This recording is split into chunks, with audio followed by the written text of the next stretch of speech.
This is Sylvester Roper's 1894 steam-powered motorcycle. Sylvester is often credited with the invention of the motorcycle.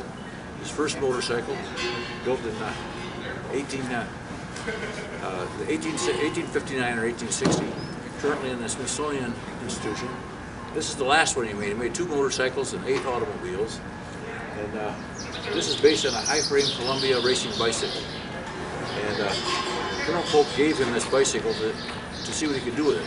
He did this with other people, like Edward Pennington also built a gasoline-powered propelled motorcycle based on a high-frame Columbia bicycle. This one is typical of Roper's work. The crankshaft is the back axle. As I rotate the wheel around, you can see the piston rod, the cylinder, the valve motion right here is what they call an inside admission piston valve. This big box is the boiler. It's what they call a vertical fire tube boiler, which means there are a bunch of vertical tubes in there. They're surrounded with water. The fire goes up through the tubes to generate steam. Roper built this boiler. It's a vertical fire tube boiler, as I mentioned. It has stay bolts in it, which stabilize the sides of the boiler. If you look at it carefully in a raking light, you can see the boiler shell has been bulged out by the pressure inside the boiler. They tested it as high as 450 psi and ran it about 250 psi, and at that pressure it would outrun any horse and climb any hill, they used to claim. Okay.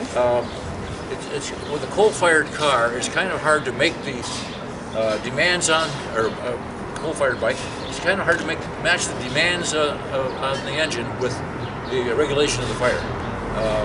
One of the things Roper did was articulate the exhaust pipe so he could increase the draft.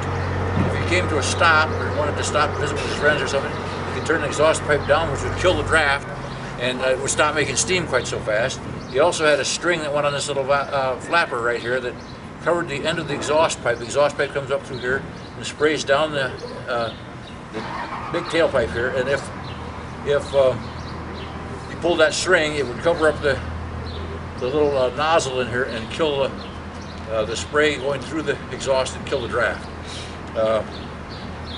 They measured out a mile course on the Dorchester Road in Boston, and in 1896, and Sylvester on board at age 72, he rode this bike a measured mile at an average speed of 40 miles an hour, which was probably the world's land speed record at the time.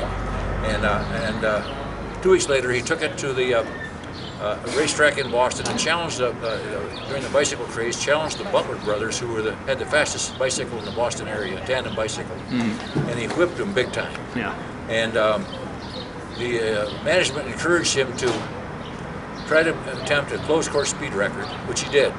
And in the course of that, he was putting out some pretty good laps, and he had heart trouble, and he had a heart attack and died on this machine. So the inventor of the motorcycle actually was the first motorcycle fatality. Oh my goodness. It's a strange world. That's happened in many, like Gene Bugatti's a good example. Oh yeah.